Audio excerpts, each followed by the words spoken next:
হরে কৃষ্ণ।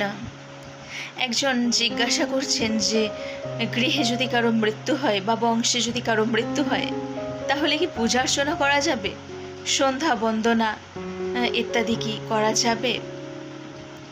দেখুন, এই যে সন্ধ্যা উপাসনা, ভগবানের গুণকীর্তন, নামগান, সেবা, পূজার্চনা, এগুলো হচ্ছে আমাদের নিত্যকর্ম। আর মনুস্মৃতিতে বলা হয়েছে, বৈদিক শাস্ত্রে বলা হয়েছে যে কোনো পরিস্থিতিতেই নিত্যকর্ম ত্যাগ করতে নাই। গীতায় ভগবান বলছেন যে জাতস্য হি ধ্রুব মৃত্যুর ধ্রুবং জন্মমৃতস্য চ তস্মাদপরিহারী অর্থে ন ত্বং শোচিতুমর্হসি। যে জন্মগ্রহণ করেছে তার মৃত্যু নিশ্চিত, আর যার মৃত্যু হয় তার পুনরায় জন্ম নিশ্চিত। তাই এই অপরিহার্য বিষয়ে কখনো শোক করা উচিত নয়। কিন্তু তবুও জগতের মানুষ তো শোক দুঃখ এগুলো তো থাকবেই তাদের মধ্যে। তো শোক দুঃখকে ভোলার জন্য কি প্রয়োজন?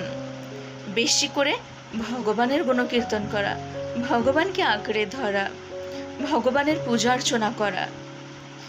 যত শাস্ত্র গ্রন্থ অধ্যয়ন করবেন, গীতা অধ্যয়ন করবেন, আরও অন্যান্য শাস্ত্র, শ্রীমদ্ ভাগবতম অধ্যয়ন করবেন, জানতে পারবেন যে এই জগতে কেউ কারো নয়।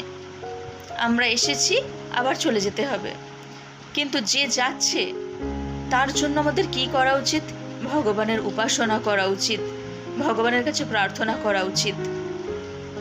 নিত্যকর্ম পরিত্যাগ করে দিলে বরং ক্ষতি।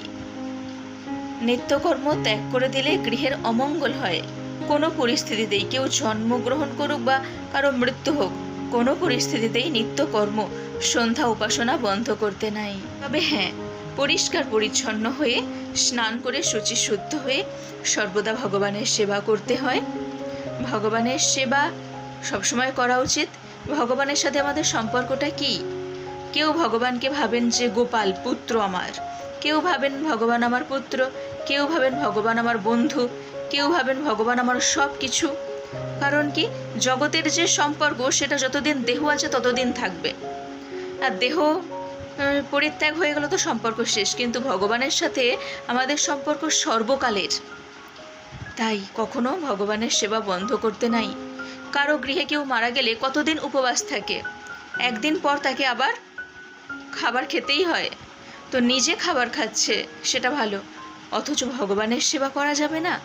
ভগবানের সেবা করতে হয়, নিত্য সেবা অবশ্যই করবেন, তাতে যে মারা গেছে তার মঙ্গল হয়।